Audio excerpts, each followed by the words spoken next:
What's up, y'all? Peace and love. Let me let everybody know I'm live. I am true to, I don't even know, I was going to say true to Scorpio fashion, but just true to the space that I'm in right now with wanting to put up more content and share with you guys what's going on in this never ending brain of mine. Yeah, this is an impromptu video, but I'm going to be doing more impromptu videos to do my part to add balance and add, hopefully a higher and more well-rounded perspective on what's going on in the world and more importantly, what's going on within ourselves. So give me just 1 second and let me let Instagram and Facebook know that I'm live, and then we will get started.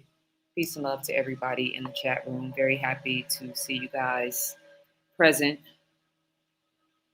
Uno momento, por favor.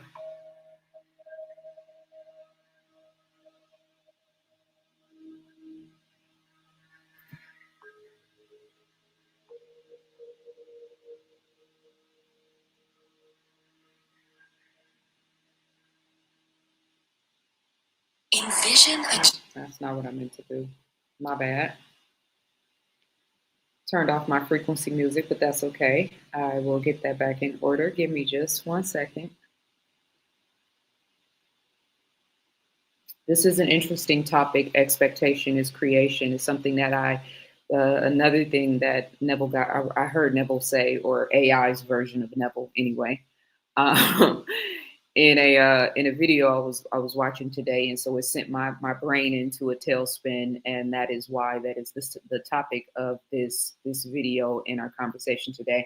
But I've pulled together several references and resources just to kind of expound on that concept, but then also because I did the headline news episode yesterday, and it's always so there's a lot of heavy, like, major shit going on in the world, and so I always feel responsible after doing those type of videos, which, by the way, I think was a major epic success and smash, if I do say so myself.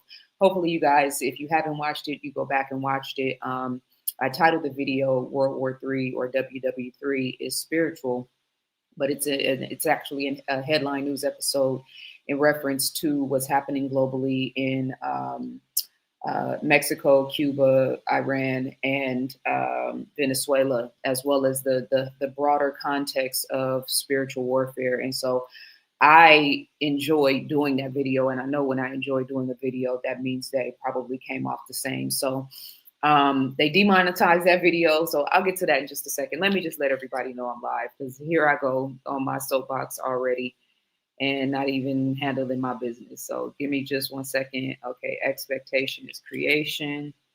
Wonderful. And shout out to you guys in the chat room. I am looking forward to this conversation. I am inspired to put up content right now, and so when I feel the inspiration, then I gotta follow the soul command, So I am just letting everybody know I'm live.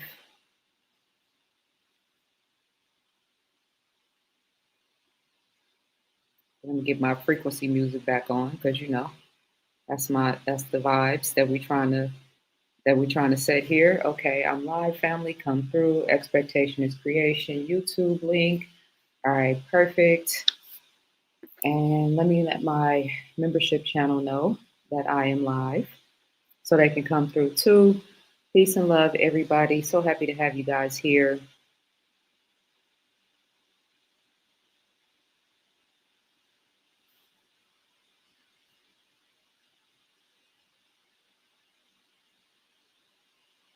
On this, what's the day? Thursday? Yep, today is Thursday.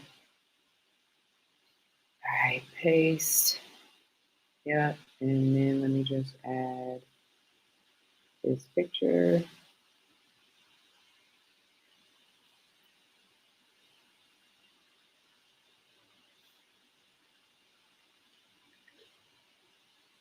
What?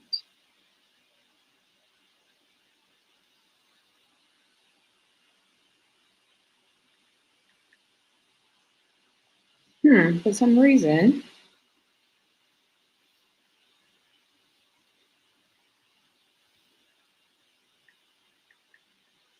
All right, well, I'm not going to sweat that because we're live and membership cipher.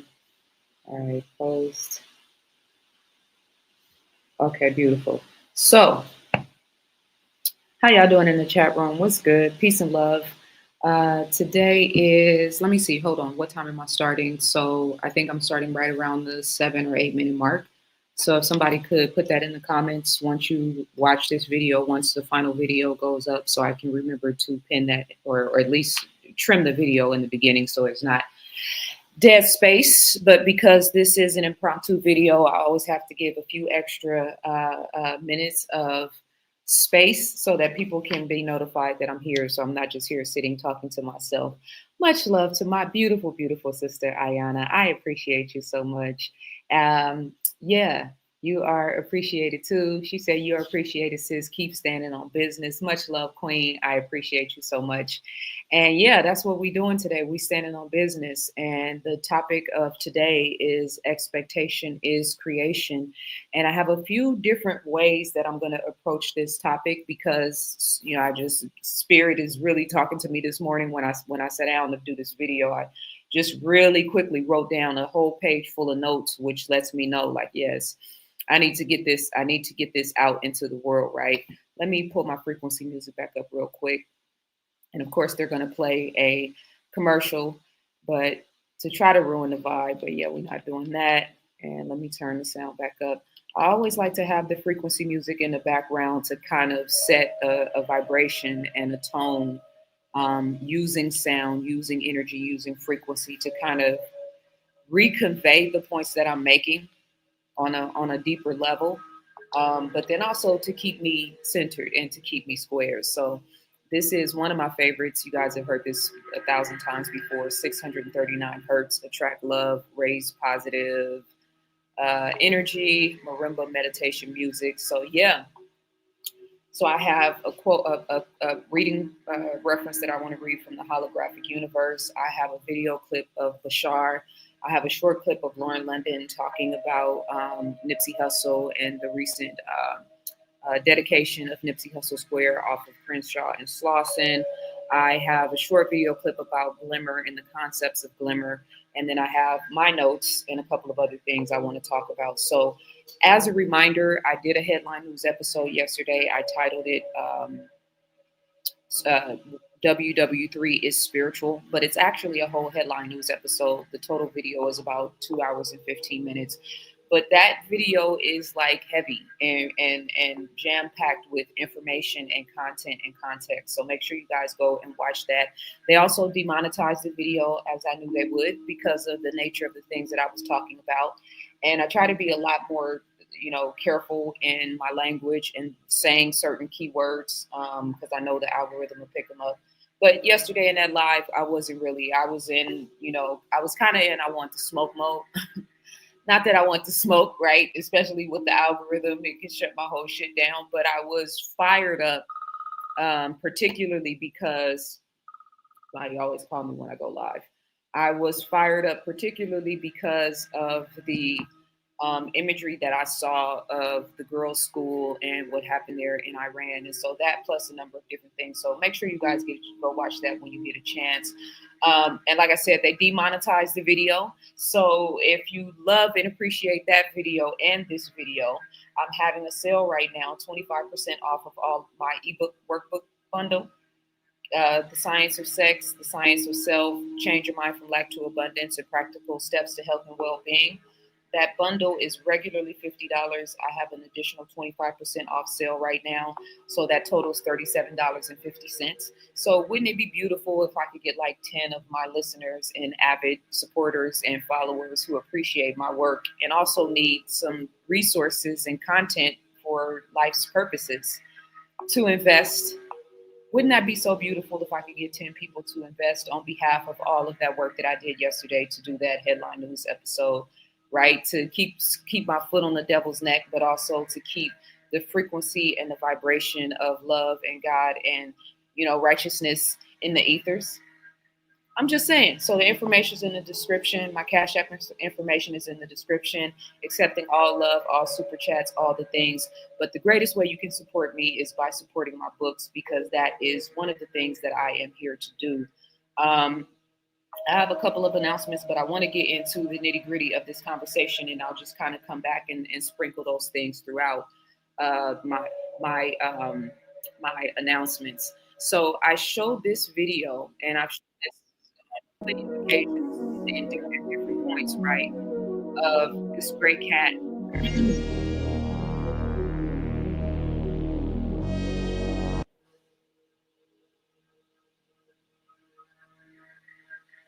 Let me start that over.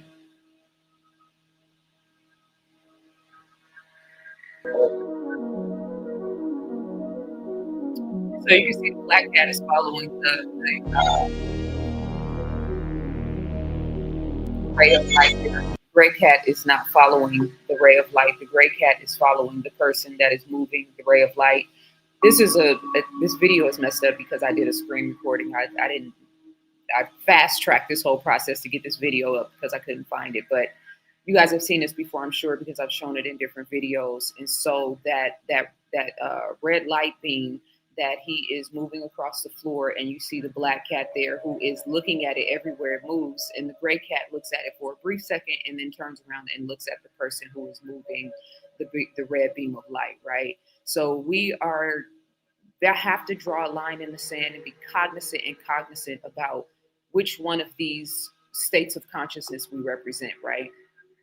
Because the ping pong consciousness is at an all-time high. It's only going to increase, right? And in the same way, if I say Hollywood is Satan's vision board, that's a flip side of saying, or another way of saying, expectation is creation.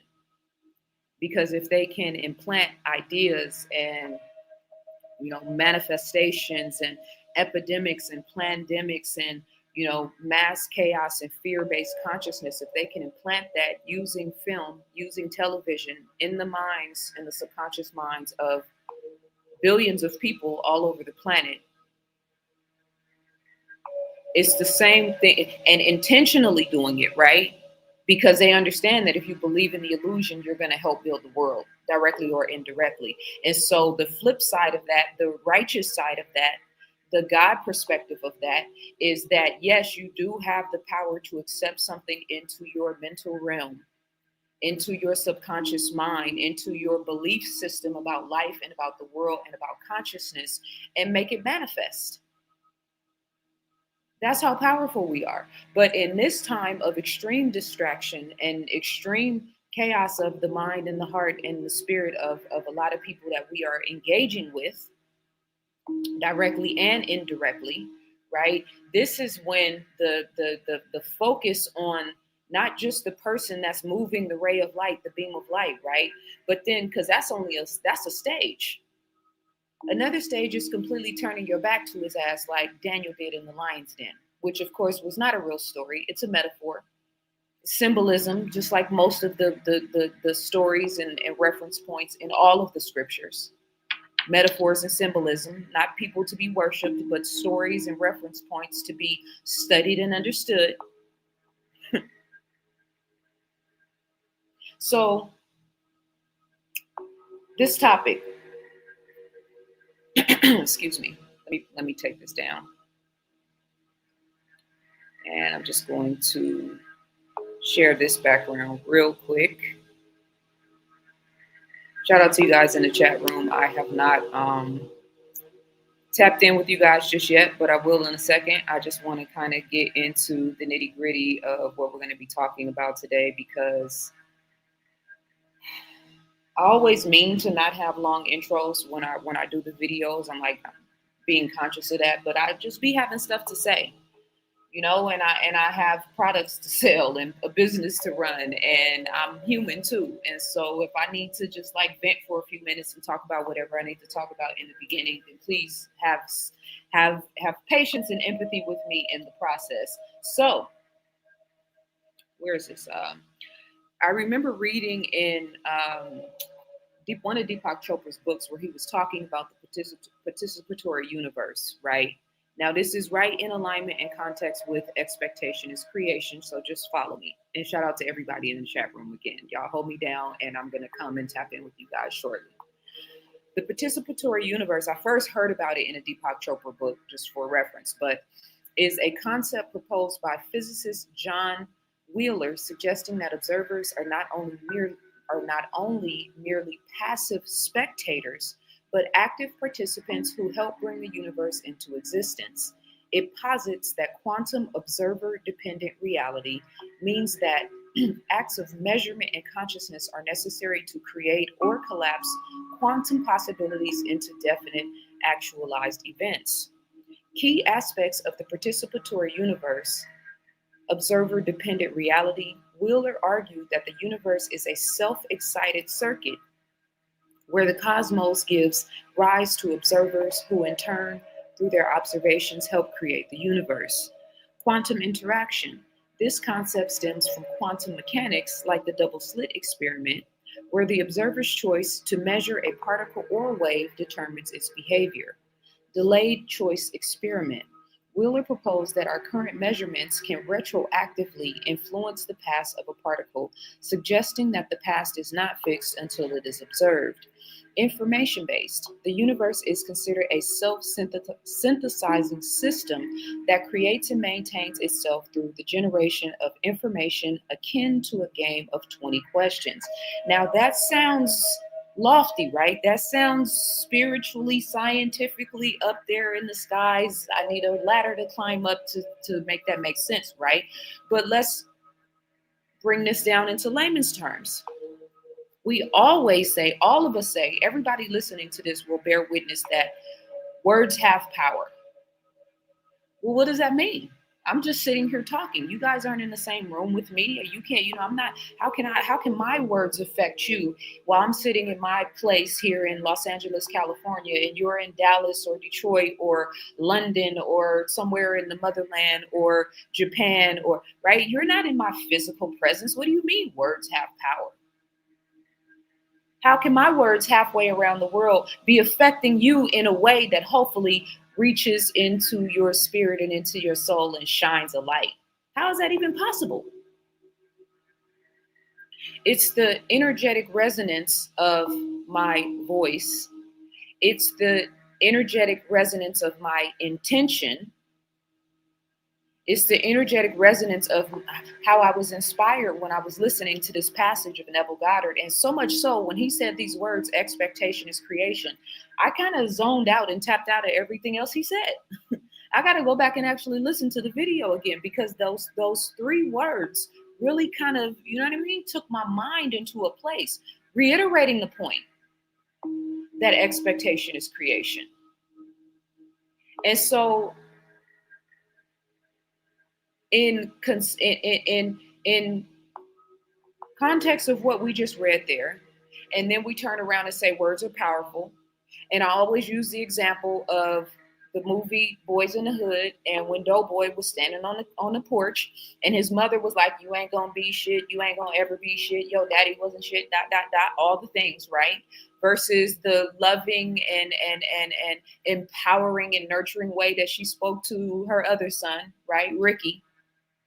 And so, yes, that's a movie, but that's a perfect metaphor, because we see that happen in real life, in real time, all the time.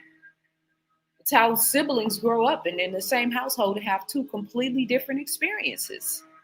One got love, got spoke to in a way, and the science of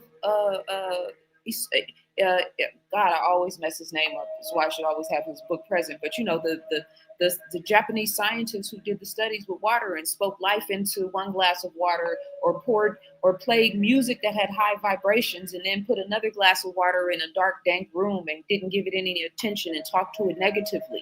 How is that affecting physical matter?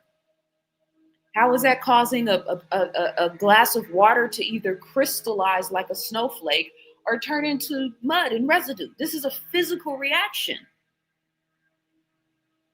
So if I speak life to you in this video, if I speak life to you in a consultation, if I speak life to you through even deeper than just conversation, but the energetic resonance, again, What's the point to raise the vibration? What's the point to remind you that you are powerful and that you are loved and that how you think and how you feel and how you're operating in the world actually matters and that the universe is listening to you?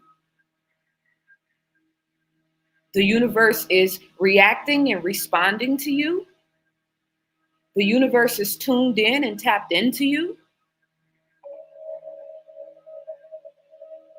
So that's just a two extreme polarities of the participatory universe, right? The concept that how you think and how you feel and how you operate in the world and how your expectation as you move out into the world.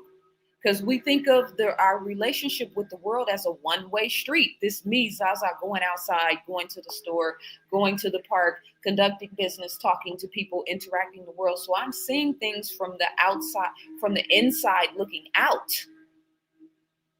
But we have a responsibility to also operate in the world, remembering we have a relationship with the world, remembering to add value, remembering to be of service, remembering to be conscious of our energetic footprint.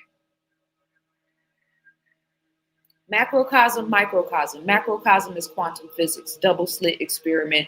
What you observe is affecting the way that the world is operating. Microcosm is words have power, and we know that if you grew up in a household where somebody spoke life into you, that you probably ended up healthier.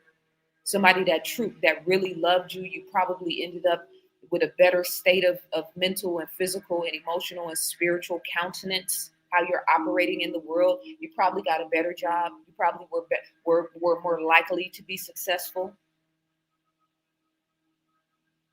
It's alchemy. That's why it's so important to speak life into your circumstances. That's why it's so important to speak life into your circumstances. So when we talk about, just fixing my screen here, I'm trying to mix it up in terms of my background since since I'm not physically present in the video. Okay, there we go. That's Ancient People, My Social Studies and History Workbook. It's a fly-ass book, and if I must say so myself. But so let me play this clip of Bashar, because this is a really powerful representation of the point I want to make, or one of the points that I want to make. This clip is about 4 minutes. And you don't have to watch it because it's just a regular background. But it's making the title of this video is You Chose to Be on Earth, but it's making some really powerful points in terms of how how our expectation and our vantage point in terms of how we're moving out in the world. The reason that you are where you are is because you chose to be where you are in order to act as a conduit to bring that energy to Earth and manifest it in whatever way is relevant to the Earth experience, to allow the Earth to transform. Wait, hold on. Can you guys hear that okay? It sounds a little low on my end. Tell me if you guys can hear this video of Bashar. Okay, I have my microphone all the way up, so it might just be the quality of the video, but let me know if you can hear it okay. Because every single one of you that are on Earth now, in some way, shape, or form, chose to be on Earth now because you knew that you would be going through a transition and a transformation at this time in your planet's history. And on some level, in some way, you wanted to participate. You wanted to be a part of that because it's a very exciting place to be right now. As you say in your language, it's where it's happening. It is one of the most highly focused places right now that we are aware of in creation for the idea of transition and transformation. It is one of the few places that has gone as deeply into the dark as you have, that we are aware of. And thus then, when a planet, when a civilization, when a collective consciousness can allow itself to experience such a great degree of darkness and yet still find its way to the light, that is special. That is powerful. And believe me, you attract the attention of many other beings from many other dimensions to see how you did it, how you're doing it, because that's exciting, because that's creation in the making. That's raw creation, going from absolute dark to absolute light. That's creation in a nutshell. So thank you for your strength, for your commitment, for your willingness to go through this transition. It's a powerful thing to have done, and it shows you, just by being where you are, it shows you how powerful you actually are. So never lose sight of that. To be where you are on Earth at this time means you are powerful beings who knew what you were doing when you chose this reality, and even though you have forgotten that you knew what you were doing, you still know what you're doing. One of the ways you have allowed yourself to co-create a way to remember that you knew what you were doing is through your creation of us. Bringing an opportunity to you to remind you, which we are happy to do, to remind you of how powerful you are. So we thank you for the opportunity. We thank you for the gift you have bestowed upon us to allow us to be those that remind you who you are. Thank you for allowing us to be your alarm clock and help you wake up. Ding. Time to wake up. Time to be more aware of more of who you are, so that you can, with open eyes and certainty, live your life with full conviction, responding as you want to, responding as you prefer to, no matter what's going on in your reality, and getting the effect from that response that you deserve, that you now know you deserve to get. Regardless of what anyone else is doing, regardless of what anyone else's intention toward you may be, it doesn't matter. Doesn't matter. It doesn't matter. Real talk. Anymore. Doesn't matter. You matter. What you say matters. Becomes matter. Energy to matter. Non-physical to physical. The effect comes from your willingness to have the conviction to know your relationship to whatever you experience, whoever you experience, no matter the situation, no matter the circumstances. While you are on Earth for a while, you will still experience many people and many situations that are not reflective of your preference, because that's the nature of Earth. Many people will make the assumption that just because they are changing themselves, they will suddenly no longer have to ever interact with anyone who is not of their frequency. No, you are still on the Earth.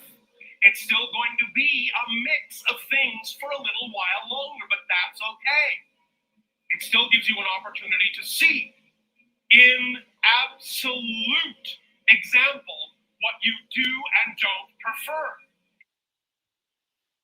So he says so many critical things in that video. You matter, and what you feel and what you think becomes matter.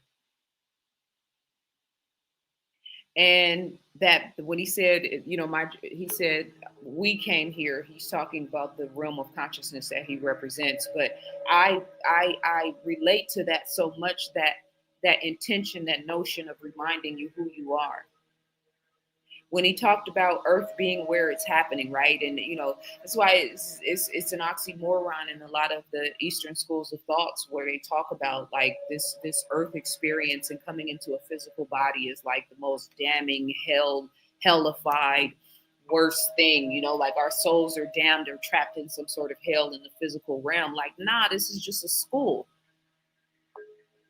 We came here to learn and experience some things, and how he talked about the darkness and experiencing darkness and still being able to transmute it and reach for the light or radiate the light. That's a very high level of alchemy. And so then when we add the Black people in America context, and I'm signaling and singling us out because we're walking through prophecy right now. The shit's hitting the fan all over the world. right? And we need spiritual guidance, and we need perspective, and we need something that attaches us and keeps us connected to source. And nowhere in the world are there a specific people that are more qualified than us here in America, but it's not all of us. And it's not just based on lineage and bloodline, because lineage and bloodline is not the only qualifying marker. It's one of them, but it's not mandatory. Frequency and vibration is the name of the game all day long in every way you spin it. Now, if you are taking care of yourself and you are tapped into the benefit of your genetic coding, if you will, that's a sciencey way to say something that I could say simple, but you guys get where I'm going with this, right? The melanin has to be nurtured. The physical prowess has to be nurtured. The potential for intellectual expansion has to be nurtured. The spiritual sciences have to be studied and regarded and nurtured. As above, so below. So, but the ability to transmute and to alchemize darkness. So I put that in context of Black America, right? Put a pin in that. I put that in context of my life, and I've shared with you guys my upbringing and my background. So put it in context of that. Put it in context of the Black woman in America and the role that we play here, and the historical role that we played, and tying that back to the concept of the divine feminine goddess energy and frequency, which the Kabbalion reference as being closest to the center, where we are the freest. And what is the center? The higher self, the part of that loves you, the part of you that loves you unconditionally, the part of you that's like, a highly intelligent or highly motivated or highly sophisticated being in this world right now. Like he said, if you chose to come here in this timeline, unless you're an NPC, then you didn't choose. The program just uploaded your current reality. There's levels to this. But if you chose to be here during this time, and you have you have situational awareness, and you have spiritual discernment, and you can tell when the devil walks in the room versus a righteous being, not just in a physical room, but on a social media post, in a reel, in a YouTube video, in a blog.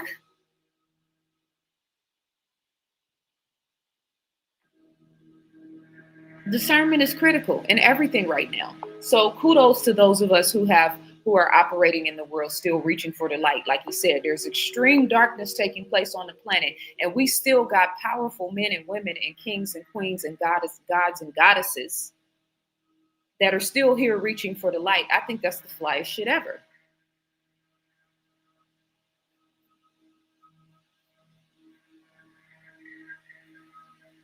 I want to read a passage from the Holographic universe. Shout out to you guys in the chat room. Thank you so much for being here. Thank you so much for your presence.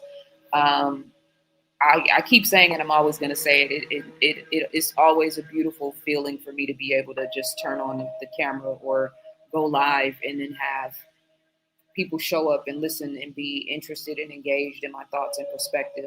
That means everything to me. I never take that for granted. Whether there's 10 people listening or whether there's 5,000. Right. And as a reminder, I did do a video yesterday. WW3 is spiritual. It's actually a headline news episode. It's 2 hours and 15 minutes. It is jam packed with important, relevant information. The specific topics were Cuba, Mexico, Iran, and Venezuela. And I did that, but I did it in context of the spiritual warfare. So when you guys get a chance, go back and watch that video. Leave me your feedback and your perspectives on it. YouTube demonetized the video, as I knew that they would. So what I'm asking is, I have a special right now for 25% off my ebook bundle. And the information for that is in the description. If I can get 10 people to invest in that, and of course that's a reciprocal investment because you're going to get 4 of my ebook workbooks, then that'll, make for a beautiful, harmonious, reciprocal relationship between my audience here on YouTube and my real time life entrepreneurship goals and aspirations. Also, I have Climbing the Ladder of Yourself which we have our next meeting on Sunday, March the 8th. The information for that, that's for men and women, a monthly meeting for the next 4 months, as well as an ongoing individual and collective exercises that we do there. And yeah, all of my other information is in the description. Ancient People, my workbooks, my books, my all of the information, my Cash App information is there as well. So on page 76 of the Holographic Universe, which is by Michael Talbot, the revolutionary theory of reality that explains the latest frontiers of physics, the paranormal abilities of the mind, and the unsolved riddles of brain and body. And so just again, because I don't want anybody to think this is like too lofty or too spiritually sciencey. I always try to bring this down and contextualize in layman's terms. But the goal is for me and you to have a 1 hour conversation and to not be talking about the shit that's going on in the world, the program. The same way when I do yoga for an hour and I'm in the thick of it and I'm really zoned in, like, yeah, I'm not thinking about the other things that are going on in the world. I'm in a zone.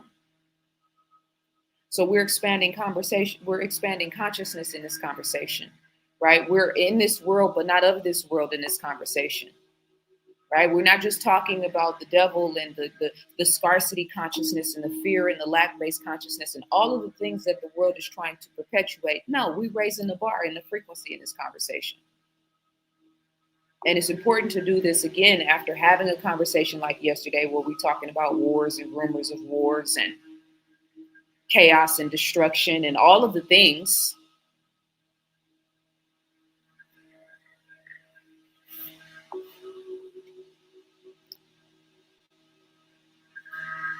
Thank you, Drew. I appreciate the Cash App. Much love. So on page 76, the title of this section is A Flow in the Fabric of Reality. Another of Jung's, and this passage is about synchronicity, right? So remember, we talked about the quantum physics aspects. We talked about the power of the mind and the way we talk to one another, and more importantly, the way we talk to ourselves, right? We talked about Bashar's perspective and vantage point on alchemizing the darkness, right? And how you matter and how you think and how you feel is what actually makes matter, which makes perfect sense in terms of, you know, the macrocosm. It said the Big Bang Theory, this concept of the mind exploding into physical reality. And it's, oh, that's kind of far-fetched. But then when you look at what happens in the physical body when a sperm, when the selected sperm, because the woman's body chooses the final sperm that makes the cut, right? So when the selected sperm enters and connects with the womb, there's an explosion of life that happens in that moment. And something that was originally just a micro dot on a you know, not even viewable to the eye. We're talking about sperm connecting with this egg, and now all of a sudden a spark of life takes place, and all of the data that is to become you or was to become me, the color of my hair, my eyes, my eventual height, my body type, my weight, my, you know, my dispensation for certain things mentally and emotionally, all of those things are written into the genetic coding of my DNA. That's some powerful shit.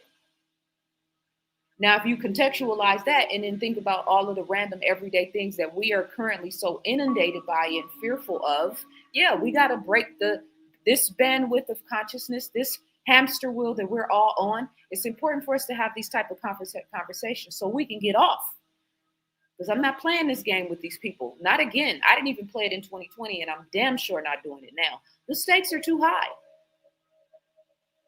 So you want to go and start four different wars at one time.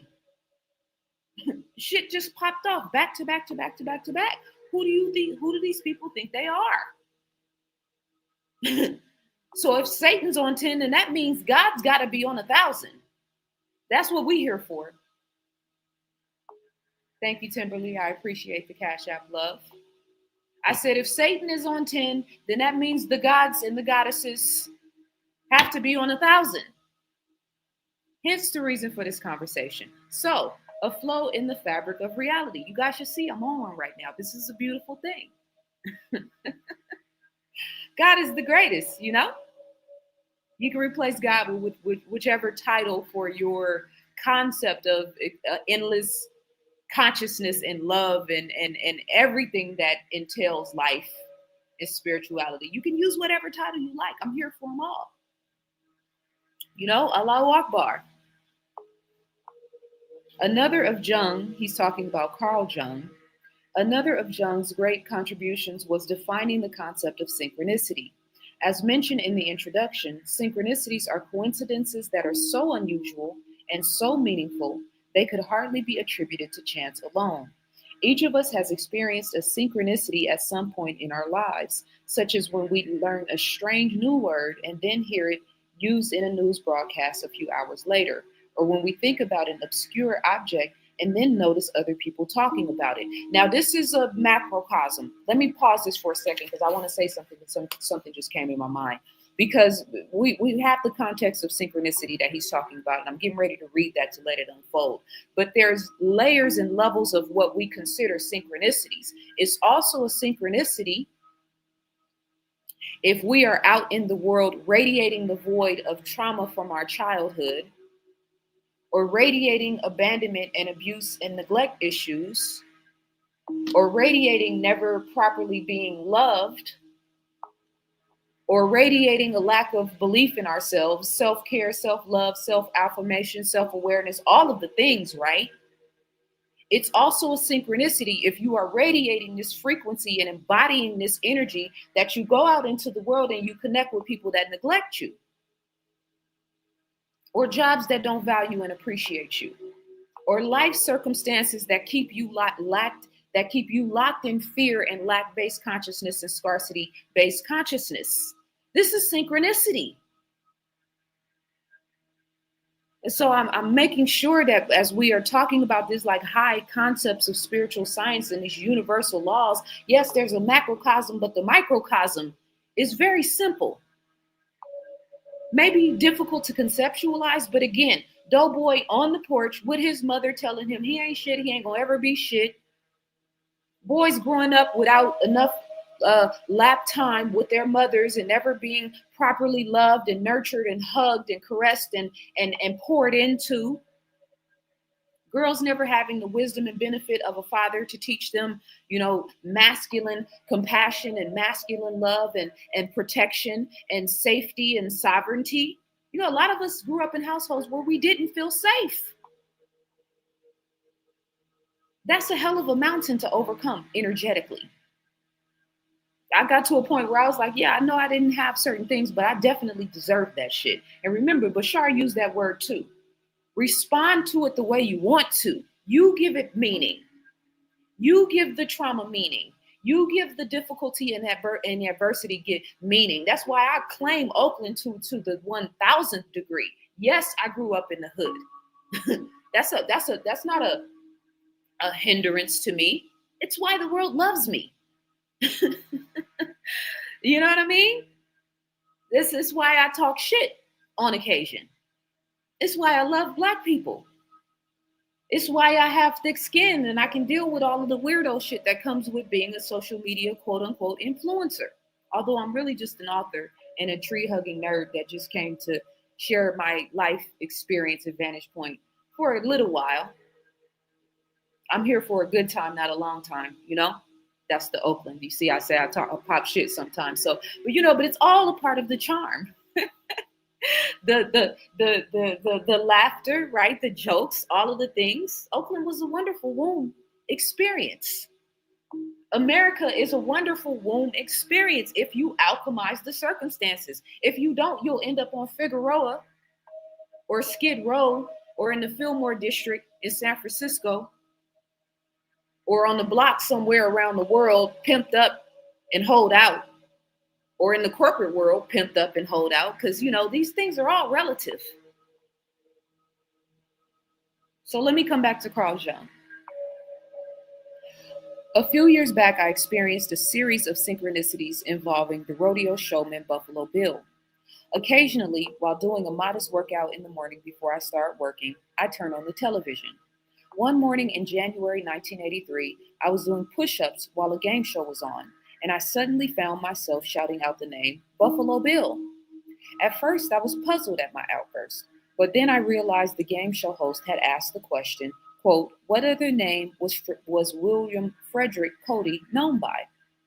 Although I had not been paying conscious attention to the show, for some reason my unconscious mind had zeroed in on this question and had answered it. At the time, I did not think much of the occurrence and went about my day. A few hours later, a friend telephoned and asked me if I could settle a friendly argument he was having concerning a piece of theater trivia. I offered to try, whereupon my friend asked, is it true that John Barrymore's dying words were, aren't you the illegitimate son of Buffalo Bill? I thought this second encounter with Buffalo Bill was odd, but still choked it up as coincidence until later that day when a Smithsonian magazine arrived in the mail, and I opened it. One of the lead articles was titled, The Last of the Great Scouts is Back Again. It was, you guessed it, Buffalo Bill.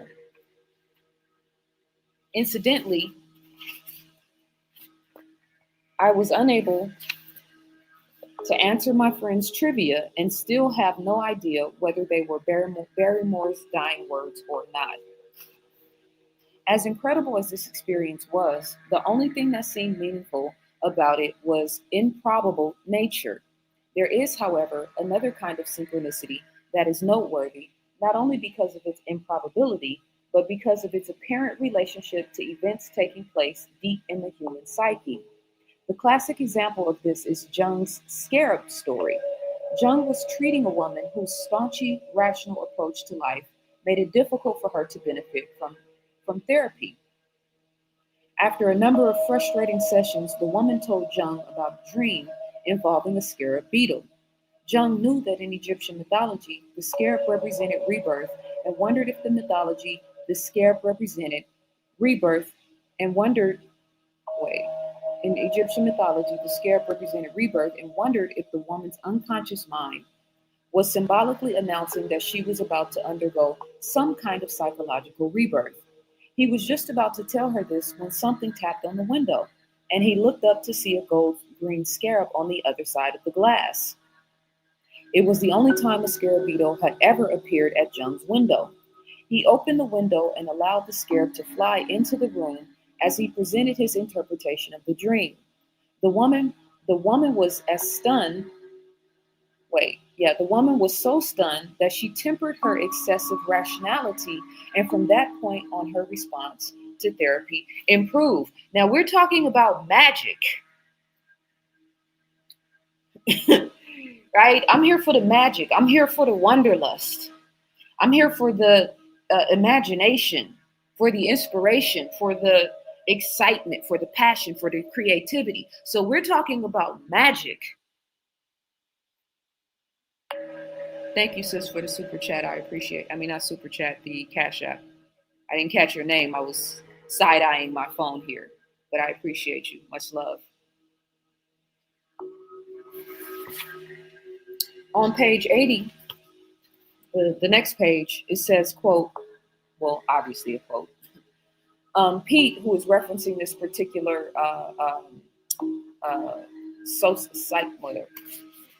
let me make sure I'm saying this right. Gotta give people their proper credit. Okay, so a physicist named F. David Pete. Pete thinks that synchronicities reveal the absence of division between the physical world and our inner psychological reality.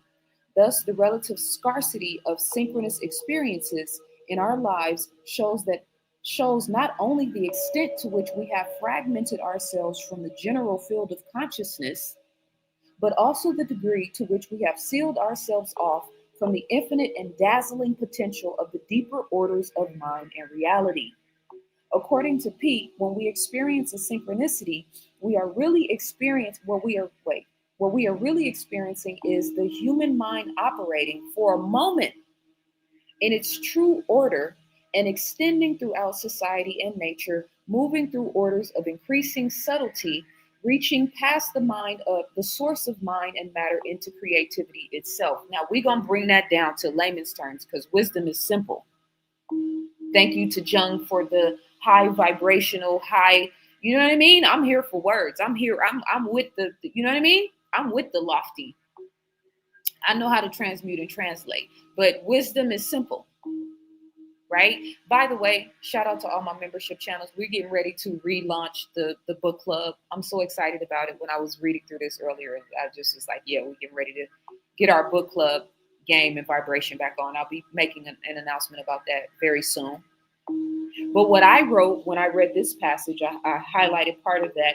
And then next to that, I wrote the word glimmer. So let me reread one of the sentences. It says, the relative scarcity of synchronous experiences in our lives shows not only the extent to which we have fragmented ourselves from the general field of consciousness, but also the degree to which we have sealed ourselves off from the infinite and dazzling potential of the deeper orders of mind and reality. Simply put, the disconnect from source, the detachment from the Most High, which is ironic because in certain schools of thought, in Eastern schools of thought in particular, they emphasize detachment. And on a certain level, that's a proper perspective and vantage point. But I don't ever want to be detached from source. Now, there's a perspective and a way of thinking about that in terms of, you can care about something but not be attached to the outcome. You can love somebody but not be attached to them loving you back, right? All of the things. There is a time and a reason for that methodology. But let's be clear. What Pete is talking about is our disconnect from source, our inability to believe in ourselves, the sealing of the mind, the sealing of the capacity for love. You can only experience love based on the capacity you have to love yourself.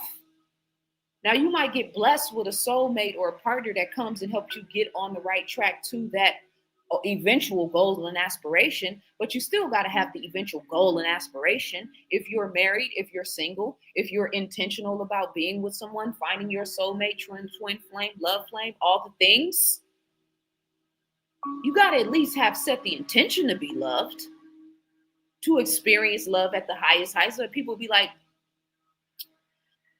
romantic love is a European concept, right? Oh, all of the flowers and the consumerism and this whole idea of butterflies in your stomach, that's a European concept. Like, damn that, I want the butterflies in my stomach. That's not a European concept. That's cortisol floating through the blood. That's pheromones, emanating from the body when you're in the presence of a man who is just, you know what I mean? Making you feel some type of way because he's handsome or he's charming or he's intelligent. He got that je ne sais quoi. You know what I mean? That shit will stir that'll stir up some energy. That's the frequency of God. That's an emotional and mental reaction. Now, if you had a few shots of tequila, you know what I mean? That might not be your higher consciousness attracting you to this man. That just might be something else. We won't go there, right? But you guys get what I'm saying. So this concept of glimmer, right? I want to play this short video because it kind of brings the point home with this word glimmer, which I think is one of those just really like cute and powerful, whimsical words, right? And I'm reaching for whimsical right now. I'm reaching for wonderment. I'm reaching for imagination. I'm reaching for, if you ever had a feeling, I can remember one time I was in Beaumont, Texas, my Uncle Jerry, we were in his van and my hair was wild. It was all over the place. I think we were driving back to California. I stayed there for the summer. So I'm probably like 9 or 10 and my hair is super, super long, super, super curly, super thick, right? But my uncle couldn't comb my hair. So it was just like all over the place. Like, you know what I mean? Like, it was like the hair was carrying me, right? But I can remember we were driving. I don't think he had AC in the van. We were driving on the highway and the windows were rolled down and the sun was setting. And the wind was blowing through my hair. So it was keeping it off of my face because it was too much hair. It needed to be in a ponytail or something. It was making me hotter. But the wind was like just caressing me and it was cooling. And it was just a moment, this freeing. I can still remember it to this day. I had plenty of days when I was writing Ancient People where I would just be zoned out for 10, 12 hours a day, where I'm just in pure creative mode, and time is not relative, and bills aren't relative, and stress and to-do lists aren't relative. I'm just like 1000% in the moment, in the zone. That's the connection that they're talking about in terms of connection to source, that glimmer, those moments where we're just completely free and flying. That's what they're trying to disconnect us from.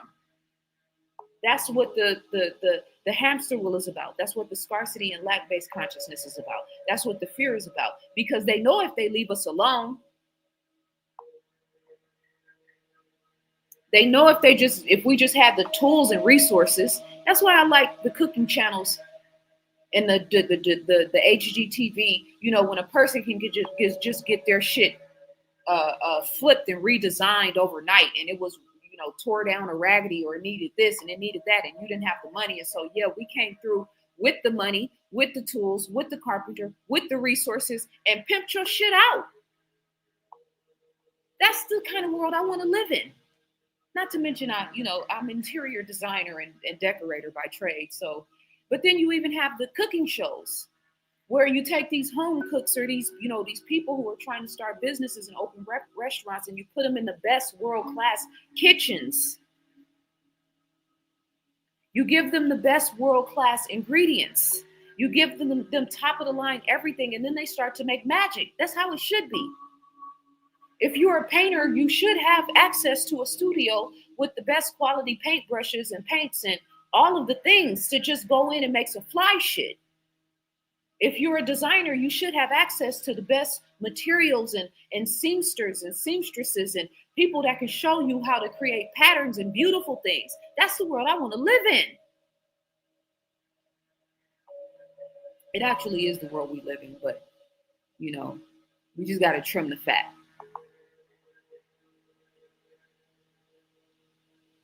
Great book. Aww, okay, this is it. It's called Glimmers. It's honestly, it says what it does on the cover, and it's such a simple read. It's such a light read, but it's got really effective techniques in there. First of all, what is a glimmer as opposed to a trigger? Glimmer it was a word coined by a woman called Debbie Danner, and she worked with a lot of people in complex trauma. And so she wanted a simple word that everyone could access. And so it's the complete opposite of a trigger. We all know what a trigger feels like. Yeah. And some examples of glimmers? It could be sitting on the sofa with your dog next to you, reading a lovely book. It could be a warm mug in your hand, or just a friendly smile from someone that you make eye contact with. The approval of a stranger's dog is always a good one, isn't it? They're the best. Yeah, and the dappled light through the trees. When you were in the woods, it all speaks to you from sort of the same place, do you think? Well, nature is a big regulator. So it's where we go to take that breath. Yeah, and of course we've got to be present in order to make the decision to go to the woods in the first place. Mm-hmm. Right, so you say in the book you're not scientists, but there's a bit of science behind this. So how do glimmers work? Why do they make us feel so good? So they send a signal of safety to the body, and safety isn't something that you can't think your way to calm or safety. You have to feel it through the body. And so glimmers activate a sensation in the body. It could be just a sense of steadiness that comes over you, or your shoulders gently relax, or Oh, is that the end? No. I think there's like a little half a sentence left there, but it just cut her off abruptly. So that's okay. She made the point. She said a glimmer is a signal of safety. I had a consultation with a brother the other day. I did a complimentary consultation. I put on my Instagram feed that I was going to do a complimentary consultation, and I ended up doing 2 of them, where I just, put the link up, and the first 2 people who reached out, I did a 1-hour consultation with them, and I had one the other day with a brother, and it was just the most beautiful and powerful experience. But this is a grown Black man who, like many grown Black men, have never really had the ability to be safe, to feel safe. And mind you, when we think of safety, we really more so think about women, right? Because men's focus is supposed to be to protect and provide, right? And so in terms of security, we really, the collective consciousness only thinks about securing women and children. I never understood that. Like, oh, let's, just protect the women and children. No, protect us all. You know what I mean? But so the signal, and speaking of consultations, let's do this today only. What's today? Thursday, February or March 5th. Today only. I'll do $75 one-on-one consultations. That's Cash App only.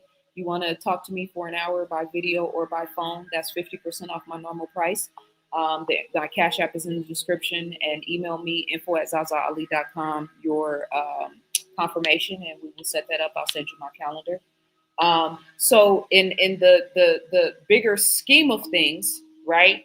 When we talk about absolute alchemy being the transference or the transmutations from absolute light to dark, right? When we talked about Bashar's perspective in the notion of Earth being the happening spot because this is where everything is going down. Somebody in the comments too asked me about consultations. So there you have it. I responded to you, and I've tried to remind myself in my mind to respond to you. So there's the ability, if you want to sign up for a consultation, that's for today only, but I will offer that special again at some point in the, in the near or distant future. I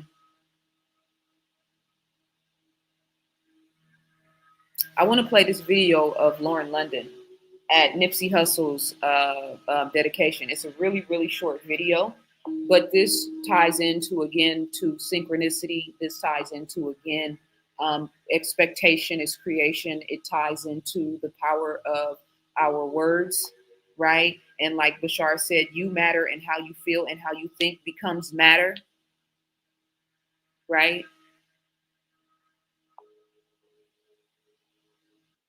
Okay, I'm gonna be really, really quick. It's a short story. When me and Nick first started dating, we would drive by over here and he would be like, Boogie, one day they gonna name this whole section after me. And here we are today. So thank you all for showing up. Thank you to our family for being strong and beautiful and inspiring me.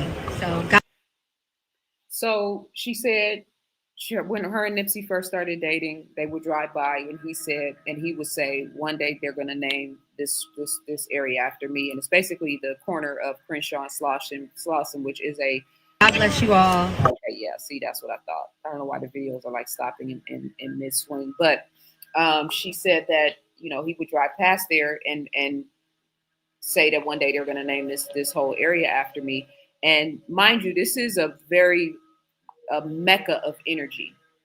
The corner of Slauson and Crenshaw, there's like, I think 2 or 3 gas stations right there. It is the train station is right there. The metro is right there.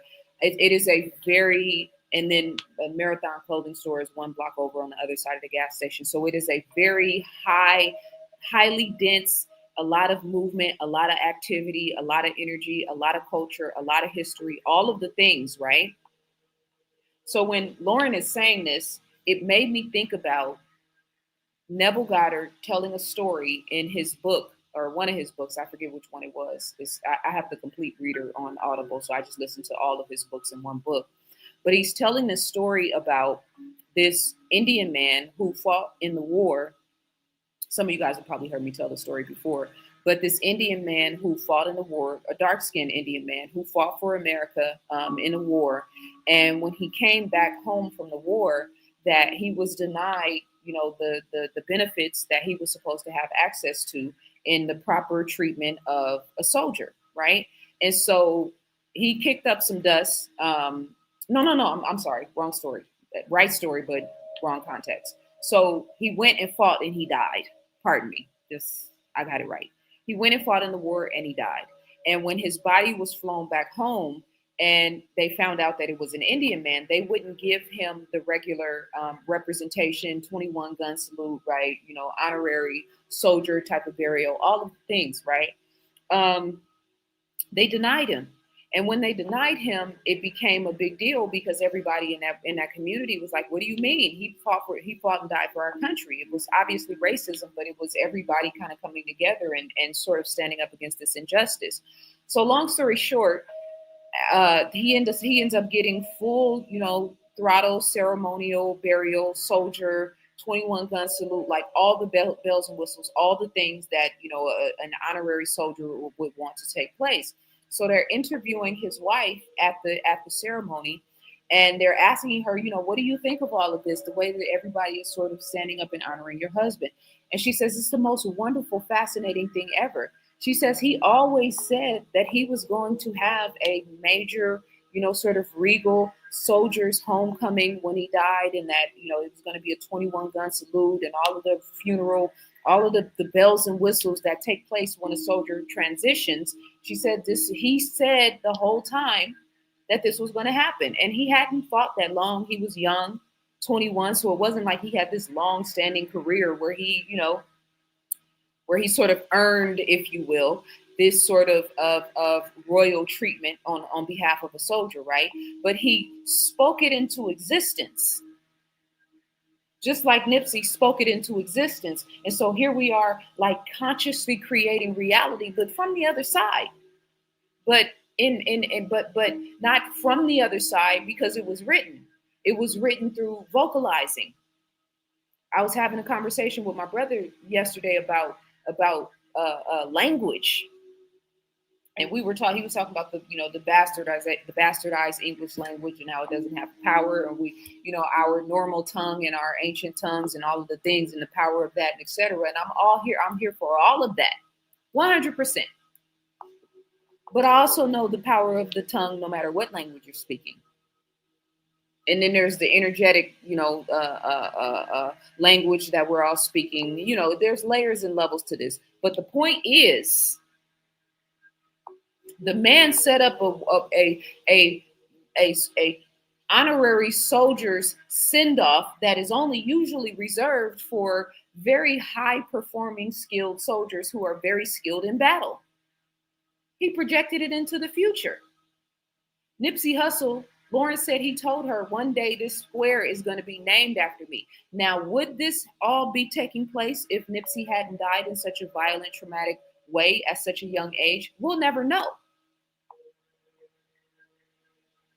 I don't even think that's because obviously some of us are gonna think that anyway. He was on a certain trajectory, right? We'll never know. But the point is, what are you speaking into existence in terms of speaking life over your circumstances, right? She said, Nip said one day, ... right? What's your one day, ... My one day is one day I'm going to have a whole print production, manufacturing, distribution hub where the office that I go into has a separate manufacturing element to it, where we print my books, let alone other books, right? Actually owning the materials and the mechanics and the machinery to have a full-scale print production facility. We talk about, what was I watching? This video on the Black women. I'm going to do a separate video about that, Black women in business. But the sister was talking about, when we go into these different fields of entrepreneurship and business, and we're competing with billion-dollar industries, right? And so, the communal effort that it takes to support a Black business to compete with billion-dollar industries, which is what we say we want. We say we want businesses that can hire Black people, that can keep the Black dollar circulating in our communities, right? So, but the point was, when she talked about competing with billionaire industries, that's where my mind is at. Not that I see them as competition, or the Daniel versus Goliath, even though it's relative. But Thomas McGraw-Hill, that's been trending lately. That the Ghislaine Maxwell's father's, I think he was the owner of, or one of the major components of Thomas McGraw-Hill, which is a textbook creator all over the world, and they've been highly responsible for programming and for manipulating the minds of the masses through textbooks. So when we talk about expectation as creation, like, yeah, I expect for my textbooks to be sitting next to those books in any facility, in any university, in any college around the world. It's written. I wrote it. So my one day, that's one of my one days. What's your one day? One day I'm going to own and operate a successful business. One day I'm going to become a midwife and help to bring life into this world. One day I'm going to create fabulous jewelry, fabulous art, fabulous poetry, fabulous designs, fabulous furniture, fabulous whatever it is. What's your one day? Because again, we're talking about expectation is creation. And I'm just here to reinvigorate and stimulate the God consciousness in you. I'm here out of service and love.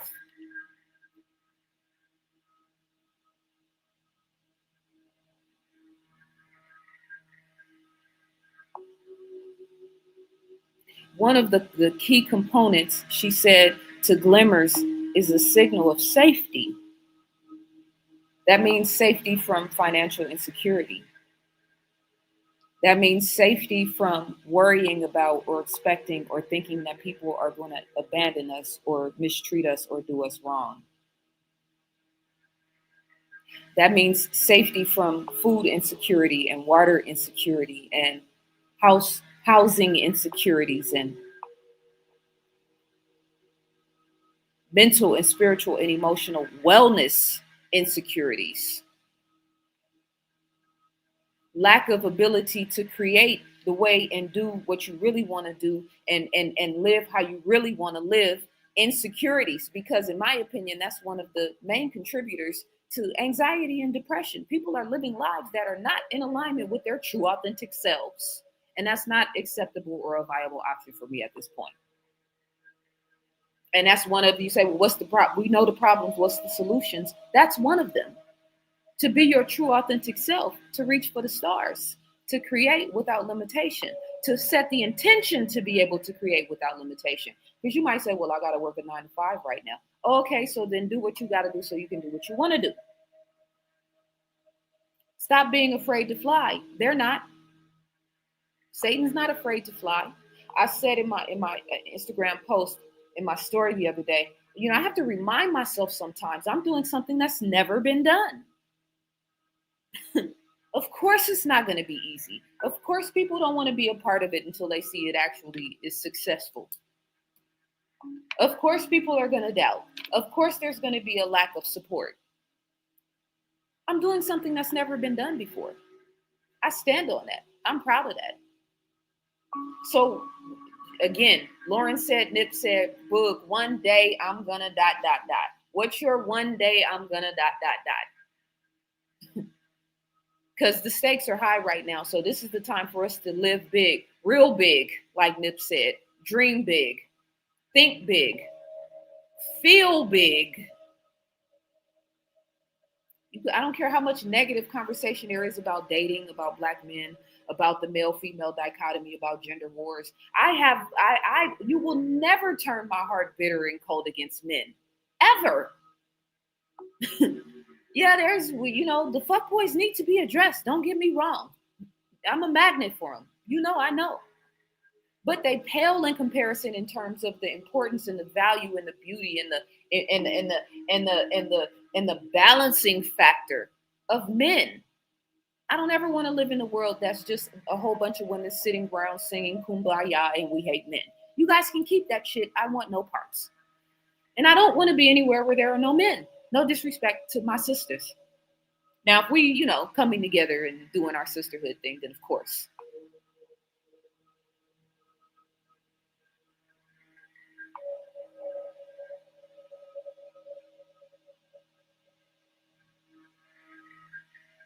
We have been hopefully intentionally collecting data and information on ourselves. That's why I'm so good at research, because I collect data and information on myself. Now is the time, and we can't run from it anymore. And everybody listening to this will bear witness in one way or another, that we have to break the patterns, whatever those patterns of self-neglect or self-sabotage or lack of self-awareness, which I think is one of the biggest plagues in humanity right now. lack of self-awareness. You know what I mean? How your words and your energy, it impacts people.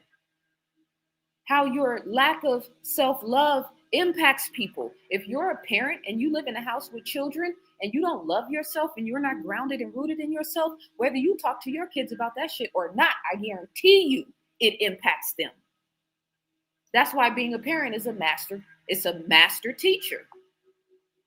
Whether you step up to the plate or not, if you run from that shit, it's a master teacher, because now you're running from yourself your whole entire life. Excuses, child support, baby mama won't participate, baby daddy won't participate, all of the things. There's exceptions to every rule. We should expect miracles. We should expect people to come into our lives that have our best interest at hand. We should expect abundance. We should expect our ideas to pay off. We should expect our work to pay off. We should expect to feel love at the highest heights. We should expect to be able to travel across our planet and explore nature and to learn and to build and to create and to expand and to grow and to all of the things. Thank you, Timberly. I got you. Send me an email, info@ZaZaAli.com, and I'll send you my calendar. I appreciate you, King. We should expect to alchemize the darkness. That's why I told you I love being from Oakland. Like, yes, but you know what I mean? All that energy from the Black Panthers, all that energy from the Nation of Islam, all that energy from all of those great leaders, those great minds, those great thinkers. Like, yeah, I take that shit and embody it in everything I do. So we talked about the gray cat, maintaining frequency and being mindful of what we're paying attention to and not being on the hamster wheel of the world, but then also the hamster wheel of your mind. The hamster wheel on the world wants you entrained to debt, war, fear, scarcity, lack-based consciousness, all of the things. The hamster wheel of the mind wants you, if you're on a hamster wheel, is tied to depression and anxiety and patterns of choosing the wrong man and patterns of choosing the wrong woman. The woman who reminds you of your mother that you said you would never get a woman who reminds you of your mother. The man who reminds you of the fact that your father didn't love you or wasn't there or wasn't emotionally connected, that you said you would never get a man like that. And you look up and you have had 5 or 6 or 7. This is why the quantum physics aspects of this, although it's a high science, is completely relative. We can prove it in 1,000, in 1,000. You guys know how my mind works. I'd shoot for 1,000, but we don't need 1,000. The placebo effect is one great one. You could take a pill and if you think that shit gives you the cure, then your mind tells your cells in your body that you got the cure and you heal yourself. That's some powerful shit. So you can speak to yourself on a cellular level and speak to yourself in your mind's eye in a way that will heal your physical body. But you can also speak to yourself in a way that makes you think that you're dying, think that you're alone, think that you're irrelevant, think that you don't matter. And you will be poisoning yourself on a cellular level. Your immune system will say, okay, well, I guess it's time for us to give up. And then everything starts shutting down. So on a spiritual level, if you're out in the world radiating, nobody loves me, I don't love myself, I can't figure this out, I'm lost, I can't make my way through, I'm disconnected, I'm disjointed, I'm lost. If you're out in the world radiating that type of energy, then guess what? Everything in the universe is going to line up to make that shit real. You don't have to believe me. I just want to talk to the people that believe in themselves. You know what I mean? Everybody else, I hope you enjoyed the conversation. I hope it brought some value and benefit. I'm trying to speak to the people that are reaching for the light, that are thinking big, that are dreaming big, and I don't just mean big like I want a yacht. I mean big like, yeah, we're going to thrive in the midst of all of this chaos. We'll have access to clean, healthy, organic, plant-based food with no limitation. We'll have access to clean, vibrant water with no limitation. We'll be able to travel around this world by air, plane, boat, foot, whatever we want to do, car with no limitation, train with no limitation. We'll still be able to tune in to Mother Nature and talk to God and without digital reference points and computers and artificial intelligence with no limitation. How dare you tell me that my relevance is getting ready to hit an end because computers are going online and because robots have been created? I beg your pardon. You're casting spells. They're casting spells on us. Humans aren't going to have any relevance. It's the funniest shit ever to me.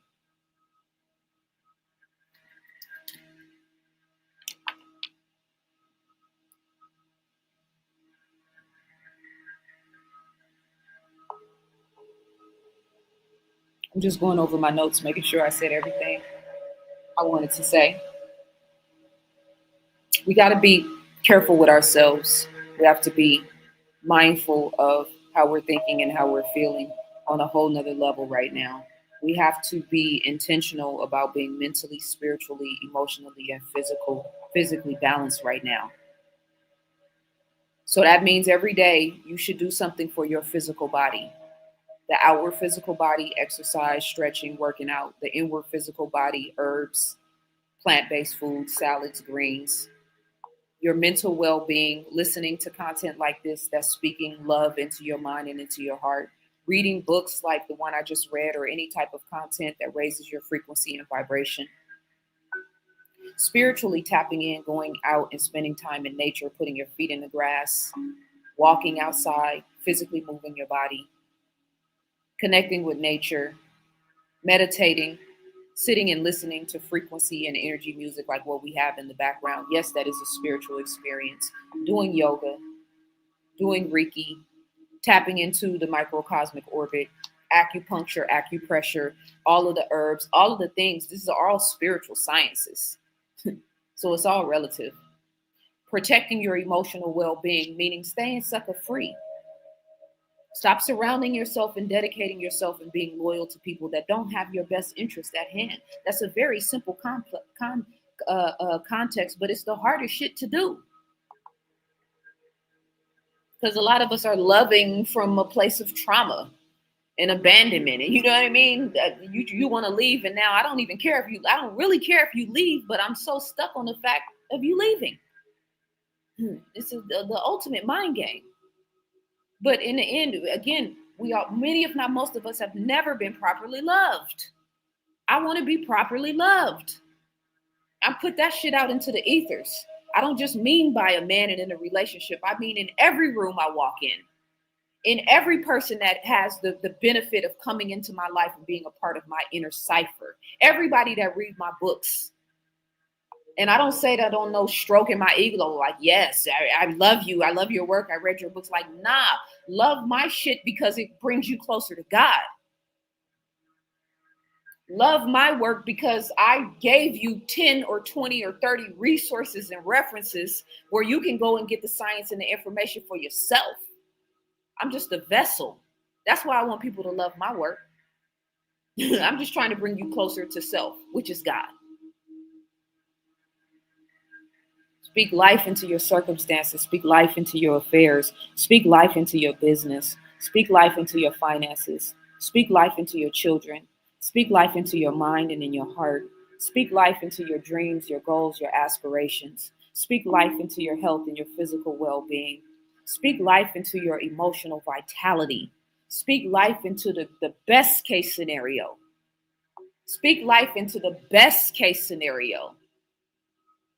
The best possible outcome. What's the best possible outcome in this next year? That I sell 100,000 copies of Ancient People. It's out into the ethers. This is the goal. This is the manifestation. This is what I'm expecting. And what expectation is creation. And guess what? I already created the book. I did all the hard work already. So now I just got to line up the mental and the emotional and the spiritual projection with the expectation of the creation that I already created.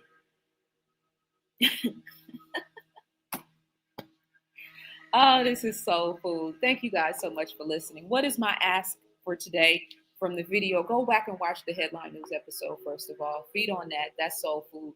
This conversation is soul food. What is my ask of my audience? I have a 25% off of my ebook bundle sale going right now. I'm just asking for 10 people to support that. I don't feel like that's such a big ask and a big deal, right? And so that's reciprocity, that's love. Today, only $75, which is 50% off, a one-on-one consultation, cash app only. Climbing the ladder of yourself, information is in the description. Workbooks, ancient people, all of the things is in the description. Yeah, and that's it. And I'm going to leave you guys with that. An hour and 20 some odd minutes, that's good time, right? That's a good amount of time. Thank you so much, Chris. I appreciate you for the cash app. Thank you for the super chat, my beautiful sister, Ayana. I look forward to speaking to you soon, Queen. You guys go out into the world and do something good for yourself today. Add value somewhere. Make somebody smile. Raise the vibration. Raise the energy. Bring God into the room. Bring God into the conversation. Create some fly shit and bring God into the physical realm. That's what we came here to do. You know? And shout out to Society. Thank you for being here. I look forward to your Cash App donation. And you didn't say anything slick as far as I can see. So even if you don't send me any love, the fact that you stayed in the pocket today is progress. Thank you guys so much for listening, for your attention. Share this video. Let's raise the vibration. Let's be in this world, but not of this world.